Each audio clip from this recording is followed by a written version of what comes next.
We've got a couple of egg yolks. We're going to come into the blender with those. These are saffron shallots. Saffron shallots? Yeah, shallots, saffron, and white wine vinegar cooked down together. I can smell the vinegar, sure. They're beautiful. This is going to provide all the acid we need for our sauce. And we've added just a touch of water to the yolk, too, to allow it to absorb some of this clarified butter. So that's into the blender. Oh, you can smell the saffron, too. Yeah, absolutely. All right, now we're moving.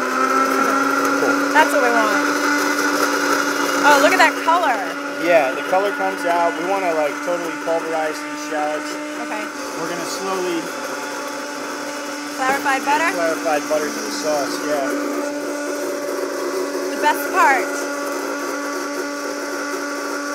And are we going to incorporate all that butter? We are, yeah. Wow. So that's going to get super thick. It is, yeah. The more fat we get in there, the tighter the sauce will get.